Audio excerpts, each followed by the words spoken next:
Christmas Eve has always been weird in my family. Not magical, not warm and fuzzy, just weird. We go through the motions, tree, food, forced carols. But underneath, there's this cold, thin layer of passive-aggressive tension, like we're all pretending to be some picture-perfect holiday family, while carefully avoiding stepping on the landmines of each other's egos. I used to chalk it up to everyone being tired or stressed, but as I got older, I realized something else. My family isn't dysfunctional because of misunderstandings. It's dysfunctional because some people in it actively enjoy stepping on others just to feel taller. My name's Nathan. I'm 32 now, but this story starts last year, when I was 31.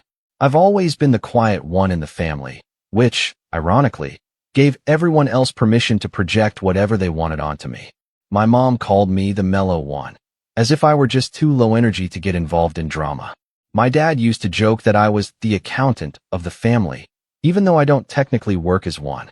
I do freelance financial consulting, mostly for small businesses. It's remote, it pays well, and I like it. But to my family, if I wasn't waving a job title they recognized, I might as well have been unemployed.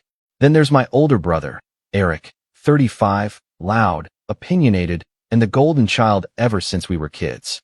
He always had this way of taking up space in a room, like he thought oxygen itself was his by birthright. And the worst part? My parents encouraged it. I mean, they worshipped this guy. In high school, he was the football star, the one with girlfriends, the one they thought would make something of himself.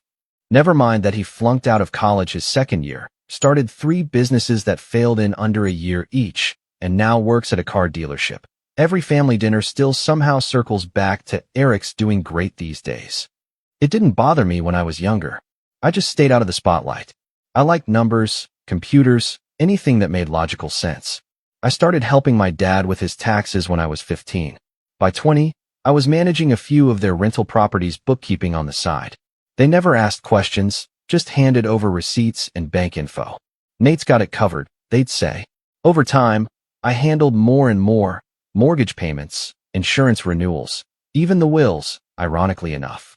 It was always under the guise of, "Oh, you're so good at this stuff, son." But let's be real. What they really meant was, "We don't want to bother." Still, I did it. Not for recognition. Not even out of love, necessarily. More out of duty.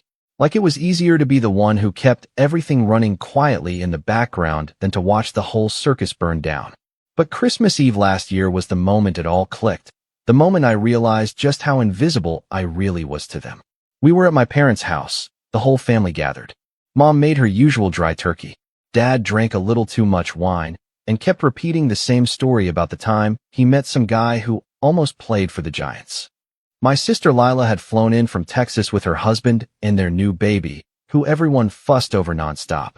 And Eric, of course, was in rare form, swaggering around the living room like he owned it, loudly telling everyone how he was this close to making regional manager. I was sitting quietly near the tree, sipping my cider, when the conversation turned toward family traditions. My mom started reminiscing about how we used to go sledding, how Eric would always lead the charge and come back with his nose red and his coat soaked. Everyone laughed. Then she said something like, "And Nathan, you'd always be so quiet on the hill, like a little old man just watching everyone." More chuckles. I forced a polite smile. Then Eric chimed in. "You know, I bet if Nate disappeared one day, no one would even notice for, like, a week," he said with a smirk. "Maybe longer." The room burst into laughter. My parents, my sister, even her husband. I remember the sound of it so vividly, this warm, collective wave of amusement that I wasn't invited to, that I was the punchline of, that, for once, no one even tried to mask with a "just kidding." I looked around the room. No one rushed to correct him. No one said, "Hey, that's not cool." No one defended me. Not even a half-hearted, "Don't say that." I know it might sound silly to someone outside the situation. A single comment. A joke. But it wasn't just the joke, it was everything behind it. The years of being the reliable one, the background character, the free labor, the unappreciated fixer. And now, apparently, the one they all agreed could vanish without consequence. That night, something shifted in me. I didn't say a word. Just sat there, quietly absorbing the moment like I always had. But something was different. Something had snapped. I finished my cider. I helped clear the table. I even stayed for dessert. But my mind was already miles away, sorting numbers, making lists, running through account logins and access points. Because what they didn't know, what none of them ever bothered to learn, was that I had the keys to everything. The accounts, the passwords, the legal documents, the backup drives. And if I really wanted to disappear, I could do it in a way that would make them wish they'd never laughed. That was the night the plan started forming, and it would take exactly 7 days to execute. But I'm getting ahead of myself, because before anything could happen, I had to give myself one last gift, watching the cracks in their perfect little world start to form, one tiny shift at a time, starting with the smallest thing they didn't even know I controlled. By the time the dishes were done and the dessert plates scraped clean, I had already decided I wouldn't be attending next Christmas, or any after that. But I didn't tell anyone. I just sat through the rest of the evening, wearing the same polite, invisible smile I'd worn for the last 31 years. That was the thing about being the quiet one. They didn't notice when you were truly angry. They mistook silence for peace, obedience, weakness. I stayed the night, as expected. My childhood bedroom was now a guest room, sterilized and stripped of any sign I'd once lived there. Just a bed, a few generic paintings, and a lamp that flickered if you turned it on too fast. Eric's room, of course, remained untouched, a shrine to his high school glory, complete with a framed jersey and old trophies no one had dusted in years. I noticed that when Lila visited, they put her in there. Because the baby needs more space, Mom had explained casually. I didn't argue. I never did. The next morning, I got up early, brewed some coffee, and stepped outside for some air. The cold hit me hard. It was one of those mornings where the frost clings to the edge of the porch railing and everything feels suspended in a kind of sleepy stillness. I stood there a long time, my hands wrapped around the mug, my breath visible in little puffs. I didn't feel sad, not exactly. More like hollow, like I had finally accepted something I'd been resisting for years. When I came back inside, I heard them talking. Not whispers, just casual conversation happening around the corner in the kitchen. They didn't know I was awake. He's always been weird, Eric said, snorting. I mean, come on, what grown man just disappears into spreadsheets all day? Probably doesn't even have real clients. I know, Mom replied, sounding half bored, half concerned. I do worry about him. He's so closed off. Sometimes I think he might be on the spectrum or something. He never really connects with people. Then my dad. Well, maybe if he dated once in a while instead of hiding behind a computer, he'd be a little less awkward. Lila didn't say anything, just a small, tired sigh. And that's when it landed. The truth, cold and clear, they didn't see me. Not really. They didn't understand me, didn't care to, and worse, they didn't respect me. They tolerated me like you'd tolerate a strange relative at a reunion. Someone you nod politely to but avoid inviting to anything meaningful. I left that morning without saying much. Just packed up, thanked them for the lovely evening, and drove back home with a calm I didn't expect. Because now I knew. There was no fixing this. No talking it out. No big confrontation that would somehow open their eyes and make them realize what they'd done. This wasn't a single incident. It was a lifetime of being underestimated, overlooked, and ultimately used. What they didn't realize was that I wasn't just their weird son or brother. I was the one who had been quietly managing their financial lives for years. I had access to everything. My father had always been terrible with paperwork and late on bills. When I was in college, I offered to help out as a way to stay connected. One account turned into 3, then 6. By the time I was 27, I was logging into more of their accounts than my own. Rental properties, investments, even their life insurance policies. Over the years, they handed them over one by one like it was some kind of chore they were lucky I liked doing. I created a shared spreadsheet for them, thinking it would help them keep track. They never looked at it once. They called me the walking calculator, which was meant to be funny, but it wasn't. I was their safety net. The guy who stayed up late making sure a mortgage didn't default, or that their condo in Sarasota didn't lapse on property taxes. And here they were, laughing at the idea that I could disappear without anyone noticing. I didn't start the revenge right away. No, that would have been too impulsive. I gave myself a few days to breathe, think, plan. I made a list. Not of assets, those I already knew by heart, but of patterns. What payments were automated? Which emails were forwarded? Who relied on what and when? My family lived in a very specific rhythm. Rent from their tenants came in on the 3rd. The auto pay for their HOA dues hit on the 5th. Mom's credit card needed a manual transfer every 14th. It was all clockwork. Efficient. Predictable. Because I'd made it that way. And all of it ran through me. But I needed a catalyst, something that would justify, in my own mind, burning it all down. Because no matter how calm I felt, no matter how righteous I was starting to feel, there was still a part of me hoping someone would reach out. That someone, anyone, would say, "Hey, what Eric said was messed up. We're sorry." Instead, on December 30th, I got an email from my mom. "Hey, sweetie, hope you had a good Christmas.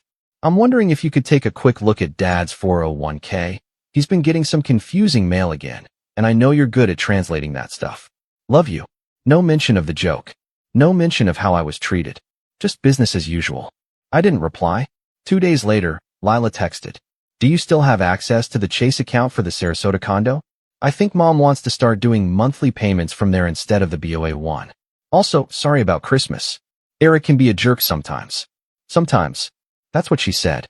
I replied simply, "I won't be managing the accounts anymore. Please tell Mom and Dad to make other arrangements." She read it, but didn't reply. By January 2nd, the phone call started. First Mom, then Dad, then even Eric, whose voicemail was actually polite for once. "Hey, man, can you give me a call? Mom's freaking out about some bills, or whatever. No idea what's going on. Just call her." I didn't. I spent the next week watching the storm build from a distance. My email inbox filled up with panicked messages. Some were passive-aggressive. "I'm sure you're busy, but this is really important." Others were outright accusatory. "We trusted you with this stuff, Nathan. You can't just walk away." But I could. And I did. The moment that truly broke me came on January 5th, 5 days after I cut contact. I got a call from a blocked number. Against my better judgment, I answered. It was Eric. "Dude," he started, his voice tight. "What is your problem?" I didn't answer. "You think you're punishing Mom and Dad by going silent? Real mature. You realize you're messing with their lives, right? Their mortgage payment bounced yesterday." Mom was in tears. Still, I said nothing. "And I know you're mad about the joke, or whatever. But seriously, man, grow up. You're acting like some emo teenager." I let the silence stretch out. Then he said it. "You've always been the weird one, Nate. Don't forget that the only reason you even got to handle all that crap was because we let you. Don't think you're better than us just because you know how to log into some bank accounts." And that was it. That was the final nail. Because they didn't let me. They dumped their responsibilities onto me because they didn't want to deal with them. They let me clean up their messes for years and called it help. They gave me power without realizing it. And now, they were angry I was using it. I hung up, and I started making calls of my own. Not to them, but to the institutions. I had power of attorney paperwork. Signed years ago when Dad had a medical scare. Nobody remembered. But I had the scanned copies, the notary stamps, the dates. I filed quiet revocations, started transferring small amounts into a temporary trust I'd set up months earlier, just in case I ever needed an emergency holding zone. I wasn't stealing, not yet. I was safeguarding. But even I didn't know then just how bad it was going to get. Because when I logged into the property management account for the rental units, I saw something I wasn't expecting. A massive withdrawal. Over $40,000 had been moved out in November. Not by me. Not by Dad. It was Eric. And the transaction was labeled as investment opportunity. My stomach dropped. I opened more records. Checked more transfers. And what I found next made everything personal. Because Eric hadn't just borrowed money. He'd been siphoning it. Quietly. For over a year. And no one had noticed. No one but me. I sat back in my chair, heart pounding, the full picture forming piece by piece. This wasn't going to be a silent exit anymore. This was going to be a reckoning. And they had no idea what was coming. I didn't sleep much the night I uncovered Eric's withdrawals. It was like my entire body was frozen, my mind racing, but my limbs numb. I sat in my office chair staring at the glowing screen, line after line of financial records confirming what I already knew in my gut. This wasn't a one-time emergency loan. It was a pattern, a slow siphoning of the family's money, done with zero oversight, no permission, and, of course, no accountability. He was using the rental income like it was his own personal bank account. He'd been careful, in the dumb, arrogant way people like him are careful. Not enough to hide it from someone like me, but enough that no one else in the family would ever notice. The transactions were labeled with vague but convincing tags: repairs, maintenance, HOA dues, even tax preparation. But I cross-checked every one. There were no receipts, no contractors paid, no invoices. It was all smoke and mirrors. The total came to just under $87,000 over 18 months. $87,000. And that's just what I'd found so far. The thing about betrayal is that it doesn't hit all at once. It settles in slowly, like fog. At first, I felt disbelief. Then fury. Then something else, something heavier and quieter. Grief. Not the kind you feel when someone dies, but the kind that seeps in when you realize they were never who you thought they were. That maybe the version of them you held on to, the version that was decent, or redeemable, or even just not malicious, never really existed at all. That night, I didn't eat. I didn't shower. I just stared at the ceiling and tried to figure out who I was now. Because without the family responsibilities, without the mask of dutiful son and helpful brother, who was Nathan? By morning, I knew one thing. I was done. Done cleaning up their messes. Done playing the background character. Done being invisible. But that didn't mean I knew what came next. For weeks, I fell into a kind of routine, not quite depression, but definitely a fog. I woke up late, ate irregularly, opened client emails, but rarely replied. I kept rereading the texts from mom, the missed calls from dad, even a half-hearted apology email from Lila. And then there were Eric's increasingly aggressive voicemails, which I stopped listening to altogether. The anger in his voice escalated with each message, going from guilt-tripping to outright threats. "You're ruining everything, man. I swear if you don't fix this. I'm not kidding. You'll regret this." The irony was overwhelming.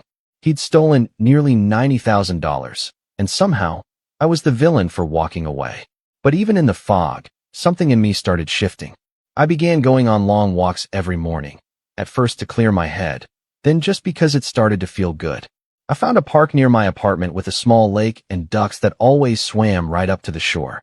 I'd sit there on a bench with a coffee, watching them paddle in clumsy circles, and for the first time in years, I let myself just exist. Not as the family fixer, not as the spreadsheet guy, just as a person. It wasn't glamorous. There was no montage of me getting ripped or making $1 million in a garage startup. I didn't find religion or suddenly fall in love. I just got a little more comfortable being alone.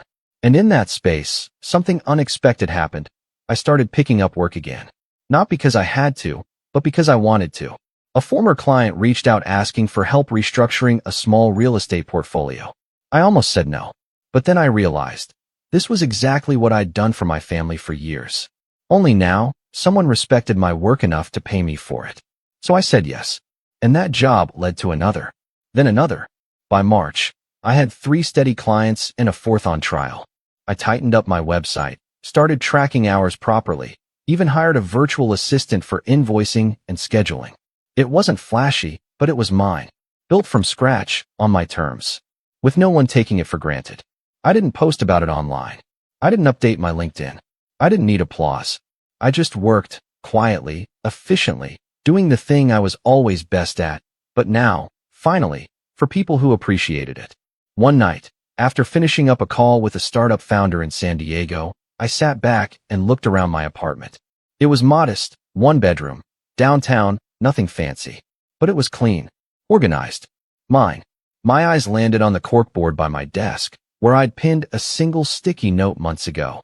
I bet you could disappear and no one would even care. It was still there, still stung a little. But now, it felt different. Less like a wound, more like fuel. I didn't need them to care anymore. Because for the first time in my adult life, I was starting to care about myself. The turning point came mid-April, in the form of a letter. Not an email, not a voicemail, a real, physical envelope. Sent certified mail. It was from a law office in Sarasota. I opened it slowly, expecting some kind of property-related update. Instead, it was a formal request for documentation. Apparently, the family condo's mortgage had defaulted, and the lender was initiating foreclosure proceedings. The letter wasn't addressed to me, but I was listed as a previous managing party. That's when I realized they hadn't replaced me, even after everything. Even after I told them, explicitly, that I wouldn't be managing the accounts anymore. They'd just assumed I'd come back eventually, that I'd fix it, that I'd swoop in and clean up the mess. And now, because they hadn't taken any responsibility. The condo was days away from legal disaster. I laughed. I mean, really laughed. It was loud and bitter and cathartic in a way that made my chest ache. Because of course they hadn't replaced me. Of course they'd assumed I'd still be handling everything behind the scenes. Why wouldn't they? That's how it had always worked. But not anymore. I didn't respond to the law firm. I wasn't legally responsible. Not anymore. And a few days later, the calls started again. Lila first, then Mom, then Eric. Desperate, panicked, frantic. And for once, I didn't feel anxious. I didn't feel guilty. I felt free. I went to the park again that day, sat on the bench by the lake, and watched the ducks drift lazily in the afternoon sun. My phone buzzed over and over in my pocket, but I didn't check it. Instead, I pulled out a small notebook, the same one I'd used years ago to track rental income. I flipped to a blank page, and I started writing. Not numbers, not budgets, just thoughts. Who I was, who I wanted to be, what I'd tolerate going forward, what I wouldn't. It was the beginning of something. A new version of me. Not the Nathan they'd built in their heads, but the one I was finally building for myself. I didn't know then how bad things were going to get for them, or how far Eric would go to try to dig himself out of the hole he'd made. But I knew this much. I wasn't stepping in this time. And when the final collapse came, I'd be watching, not with satisfaction, but with clarity. Because sometimes, the only way to rebuild yourself is to let everything else fall. And trust me, it was about to fall. Hard. By May, the calls had stopped. At least, most of them. Mom still tried once a week, leaving increasingly guilt-laced voicemails that blended passive concern with subtle accusations. I don't know what we did to upset you this badly, Nathan, but this isn't like you. We're family. Family doesn't just abandon each other. Funny, coming from someone who watched her oldest son humiliate me on Christmas Eve and laughed along like it was harmless banter. Eric, for his part, went quiet. Eerily so. Which, for him, was like the air suddenly going still before a storm. I figured he was either trying to find a way to fix the mess on his own, or, more likely, waiting for the right moment to dump it all back on me. Like a stray dog circling the house he used to get scraps from. The foreclosure on the Sarasota condo went through. Quietly. Without ceremony. Without any last-ditch save. I followed the records online out of curiosity. A bank repossessed it in mid-May. By June, it had been sold at auction to a local investor. And my parents? They didn't call to blame me. They didn't call at all. I think that was when I finally understood just how much they'd relied on me. Not just for the finances, but for the emotional scaffolding that kept the whole fragile illusion of our family unit intact. Without me, they weren't just broke. They were exposed. They had no one left to prop them up. And that's when the idea started to form. Not revenge out of anger, not even vengeance out of spite. Something cleaner, more precise. Revenge out of principle. I didn't want to ruin them. I wanted them to feel it. To understand, maybe for the first time, that actions have consequences. That words have weight. That you can't treat someone like a doormat for decades and expect them to keep wiping your feet. But I couldn't just strike back. That would have been too easy and too satisfying for Eric. He'd spin it as me being dramatic or crazy or jealous, and they'd all believe him. No, I needed to set this up in a way where they unraveled themselves. Slowly, publicly, irrevocably. So I started gathering threads. The first step was confirming just how much control Eric had over the family assets. After the Sarasota property vanished, I dug deeper into the others. 2 rental homes in Tampa, a modest condo in Jacksonville, and an old inheritance property up in Asheville that my grandmother left us. I still had the logins to everything, though I hadn't touched them in months. I didn't make changes, just watched. And it was bad. Both Tampa homes were months behind on property tax. The Jacksonville condo had a mold inspection issue flagged by the HOA, one Eric had ignored for 5 straight emails. And the Asheville place? He tried to list it on Airbnb without ever checking if the zoning allowed short-term rentals. Spoiler, it didn't. The fines were already stacking up. My family wasn't just in disarray. They were hemorrhaging. And yet they were still pretending things were fine. I knew because I still had access to my dad's email. He'd forwarded everything to a shared Gmail address I'd set up back in 2016 and never changed the settings. He used it to communicate with tenants, contractors, banks.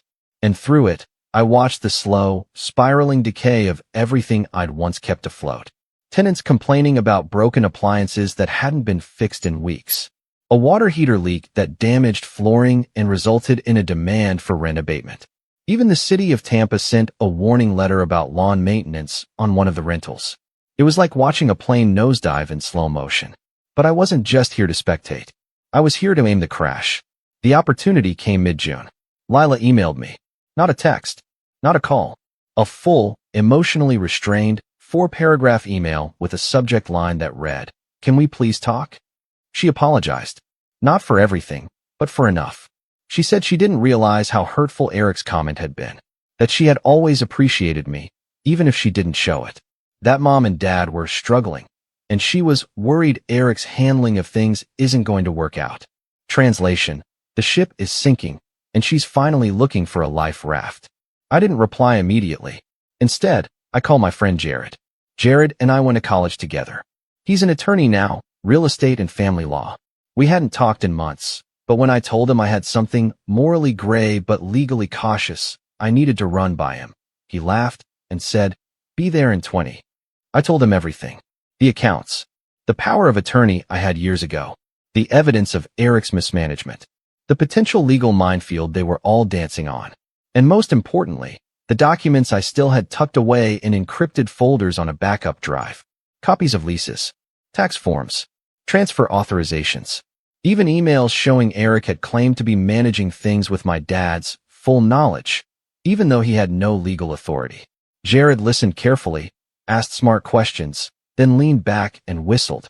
"You know," he said slowly, "this isn't just financial negligence. This could be actual fraud." I raised an eyebrow. "Want to really get them to feel it," he said, sipping his coffee. "Don't go after them directly. Go after the tenants. Start a little chaos from below." I blinked. "How? You still have leases, right? Names, addresses, terms." "Of course." "Then let me help you draft something. Anonymously. Something that warns the tenants that the properties are in jeopardy. They'll panic. They'll complain. They'll pull their payments. Once the income dries up, your brother will have to start making choices. And when he starts cutting corners?" Jared grinned. "He'll bury himself." That night, we stayed up drafting 3 different letters. Each carefully worded. Each factual. No lies. No slander. Just truths Eric had desperately tried to keep buried. That maintenance requests were going unfulfilled. That certain taxes were unpaid. That property insurance was overdue and liability could fall on them if an accident happened on site. Then we mailed them. Anonymously. From a neighboring state. 3 letters. 3 tenants. 3 ticking bombs. Then I replied to Lila's email. "We can talk. But only in person." She agreed to meet me the following week at a coffee shop halfway between us. I chose a quiet, neutral place, small town, off the highway, unlikely to attract any of the rest of the family. When I walked in, she was already seated, clutching a latte like it was the only thing keeping her upright. "Nathan," she said, voice soft. "You look different." I smiled. "You mean like someone who finally slept?" She gave a tight smile, but there was genuine sadness in her eyes. We talked for almost 2 hours. She didn't defend Eric, not really. But she also didn't throw him under the bus. She was still tethered to the idea that he could fix things if given the chance. "He's trying," she said quietly. "He just doesn't know what he's doing." That didn't stop him from stealing. I replied, calm but firm. She flinched. I laid it all out for her. The withdrawals, the unpaid taxes, the zoning violation, and then, the kicker. I told her the condo had already been lost, and they hadn't even known. She went pale. "You're not here to ask for my help, Lila," I said gently. "You're here because you know this is bigger than you can manage." She nodded slowly. "What do?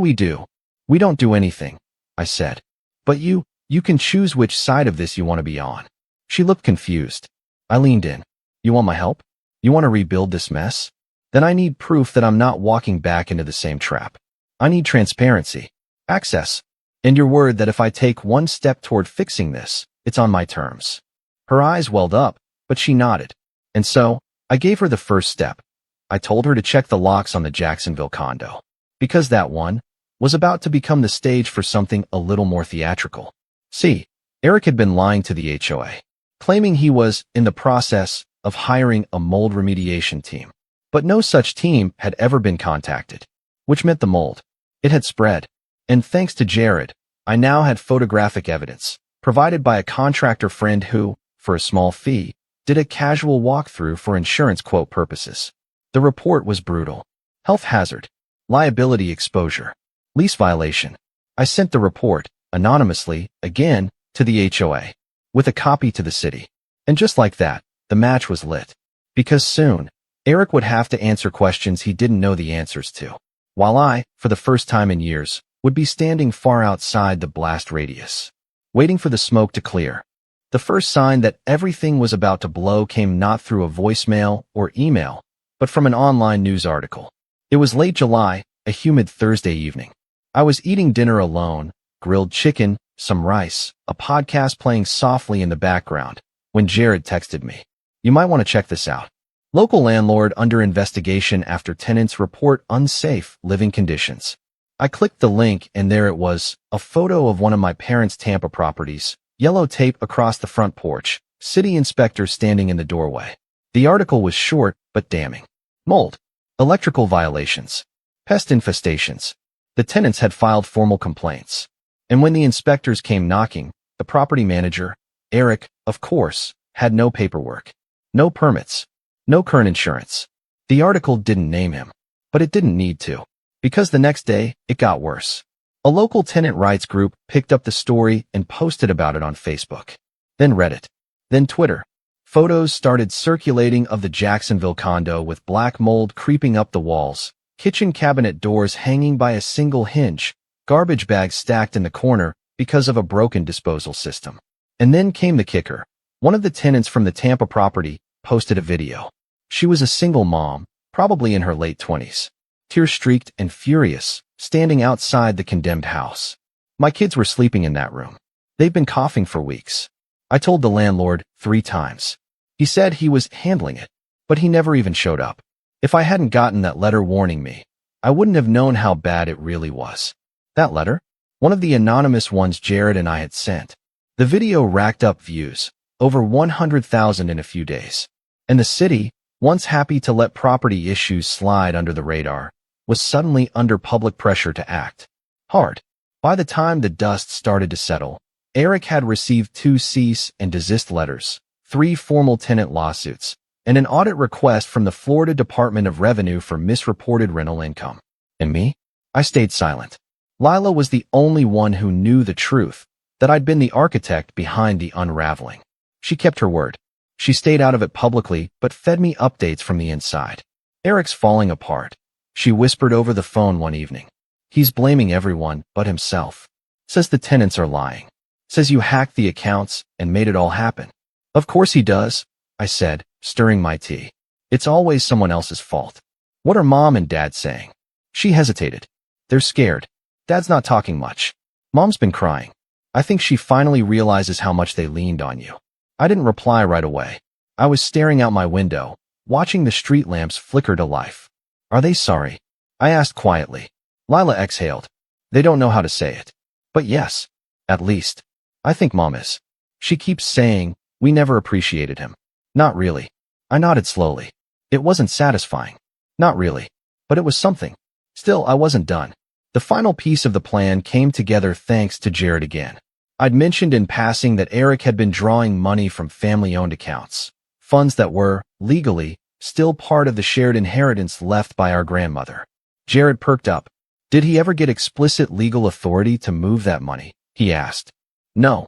He just used Dad's login. Perfect, Jared said. Then we have grounds for civil misappropriation of funds. If you're willing to file. I hesitated. Not because I felt bad for Eric, but because I knew a lawsuit would be public. It would be permanent. No going back. Then I remembered Christmas Eve. I remembered the laughter. I remembered Eric's voice, smug and sure, saying, I bet you could disappear and no one would even care. And I said, let's file. Jared helped me draft the documents. I didn't sue for the full $87,000, just a portion. Enough to prove the point. Enough to show I could go further if I wanted. We sent the notice via registered mail. Eric didn't respond. Then the court date arrived. He didn't show, so the judge ruled in my favor by default. I won a judgment of $26,000 and change. And then came the final blow. With the judgment in hand, Jared helped me file a lien against the remaining family property, Asheville. The house my grandmother had left for all of us. The house Eric was planning to sell, quietly, to cover legal fees. But now, he couldn't touch it. Not without paying me first. When the lien was processed, I didn't announce it. I didn't gloat. I just mailed a single envelope to my parents' home. Inside was a copy of the lien, a copy of the judgment, and a note written in my cleanest, smallest handwriting. You always said I was good with paperwork. Nathan, I don't know how they reacted. I didn't ask. I didn't need to. What I do know is that Lila called me 2 days later, her voice trembling with emotion. They know now, she said. I figured they might. They're asking if they can talk to you. All of them. Tell them I'm not ready. I said. A pause. Will you ever be? I thought about it. Thought about the years I'd given them. The things I did out of love, out of duty, out of a desperate hope to be seen. Then I thought about the peace I'd found since stepping away. The quiet mornings. The park bench. The clients who respected me. The life I'd built that had nothing to do with them. I don't know, I said honestly. But I do know one thing. What's that? I'll never be invisible again. She didn't reply. Just exhaled. And that was the end of it. Months passed. The lawsuit faded into court records. Eric's name began appearing on Reddit threads and Facebook tenant groups, a cautionary tale of what happens when slumlords get sloppy. Last I heard, he moved out of state. Took a job as a salesman for some solar company. Tried to start over somewhere no one knew him. Mom and Dad, they're still in the house. They tried managing the remaining property on their own for a while, but after a second round of code violations, they sold it off, at a loss. And me? I'm still working with clients. Still taking long walks. Still adding to that notebook where I keep track of who I am, not who they tried to make me be. And every so often, when I feel that old ache, that voice in the back of my mind whispering you don't matter, I think back to that moment. That moment on Christmas Eve. That circle of laughter. That careless, cutting sentence. I bet you could disappear and no one would even care. And I smile. Because I did disappear. And when I did, I took everything with me. And they finally noticed.